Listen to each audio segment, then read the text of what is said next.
फरमाइश है आपसे साउंड वाला भैया कि गाड़ी लेके बढ़ी से जाई मोर डराई बरसा इसमें से कितने लोग ड्राइवर होंगे? कौन कौन है जी? भैया देखिए ब्लू शर्ट वाले सबके सब है ना? ये ब्लू शर्ट वाले बहुत अच्छा गाड़ी चलाते हैं, है ना? हाँ। सही में। और भैया देखिए गाड़ी उसको नहीं बोला जाता है जो 4 चक्का चलाए, गाड़ी 2 चक्का साइकिलों के कहल जाला। हाँ। तो के गाड़ी चलावेला हो भैया तनी हाथ उठाइबा लो। मैं भी उस हिसाब से आप क्या चलाती हैं? ना रिस्क बा लड़किन के चलावला में भैया मत पड़िया लोग ना तो ठोक दिया सके सॉरी मान लड़का खुश में लग रहा इनको कभी ठोकर लगी है इसलिए बोल रहे हैं। नहीं हमको कोई ठोकर मार ही नहीं सकता, बाबा के भक्त हम अपने में रहते हैं। का भैया कांवर लेके बढ़िया से जाई मोर डराई बरसा जाना, मोर डराई बरसा जाना। और सभी लोग झूमेंगे भैया, झूमो बोलो भैया। केकरा केकरा डांस करे वाला उठ चलोगे गाना में, सब लोग ये नहीं होता है के बाद अरे गाजा पी के गाड़ी चल चलाई हो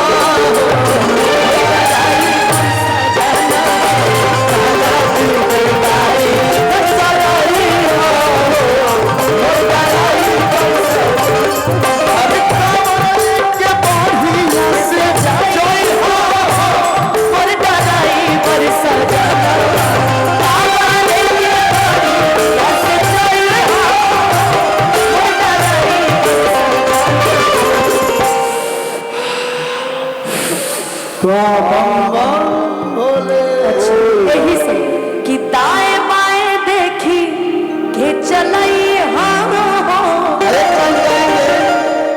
फुटहिया चौराहा पचनी भुलाई हो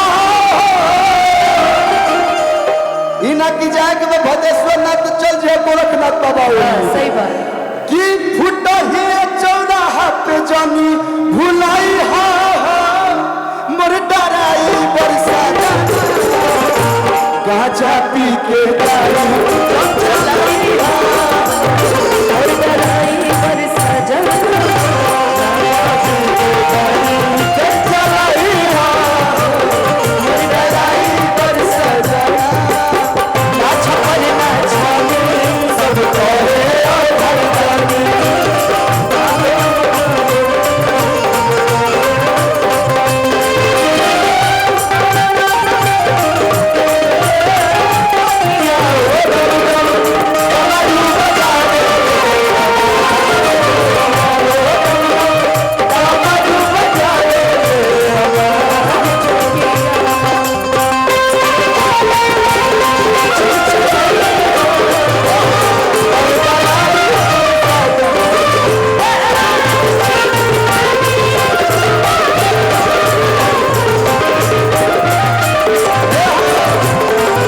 जितने भी ड्राइवर भाई लोग होते हैं सबको गरीब बांधे लोग ना भैया।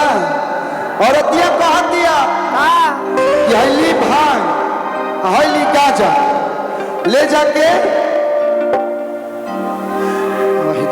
ये तो रियल पत्नी बन गई अब तो।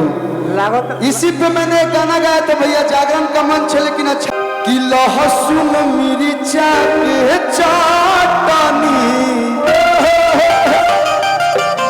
लहसुन मिर्चा के चाटनी तू बारू हो धर्म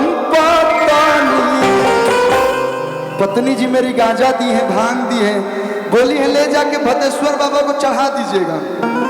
कि ले जात बाबा भंगिया और भंगिया के चढ़ावे हो आये ही में से जनी तू हुए सैया लगी कौन चीज के पोतैया लगी हाया जमावे हो। बस यही आदत है आपकी और कुछ नहीं।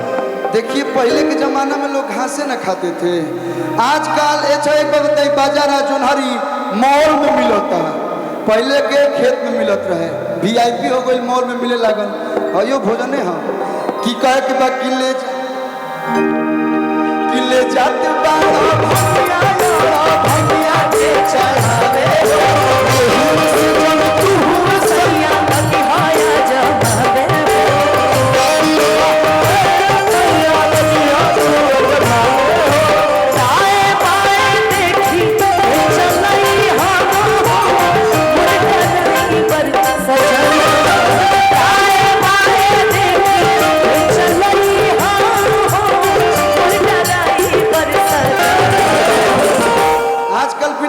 वाली गाड़ी उधर से 1 नंबर डाला जितना स्लेटर छापे के बाद छापत रहो तो कहे के बा कि पछावा से जान टूटे कोई हो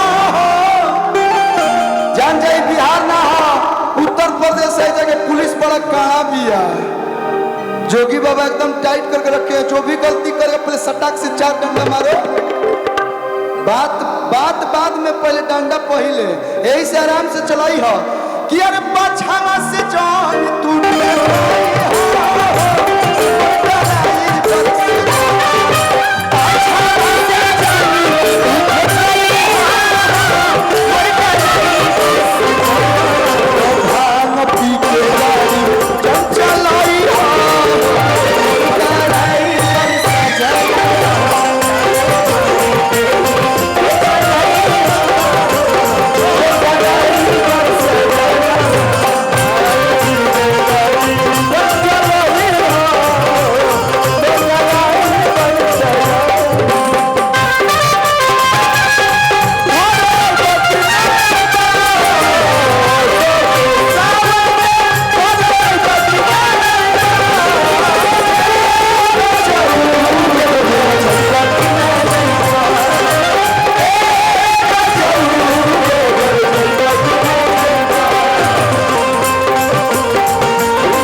कि चढ़ी जे नशा तभी गड़ी दशा माथा तहर जो हुआ जाई धरे के रहिया बस्ती वाला तो मस्ती वाला धरा जाई बस्ती को मैं जीवन भर नहीं भूल सकता हूँ कहे के बाद रास्ता में मैं भी नहीं भूल सकती बहुत कम लोग जाने ला अनुपमा जी की हमारी गलती से नाम अरविंद है भाभी आप जानती हैं मेरा नाम अरविंद है मेरे बाबा ये नाम रखे थे अरविंद बड़े भैया का नाम आशुतोष छोटे वाले का अविनाश उससे छोटे वाले का अभिषेक लेकिन केहू अरविंद बहुत कम लोग जान ला हम आवत रहे तो छोटी छोटी लड़का कर सकते कलुआ कलुआ में प्रेम बा अनुपमा जी अनुपमा आइल भी बड़ नीक गावतिया नु तो प्रेम हो तो कहे के बा कलुआ के भजन तू बजाई हो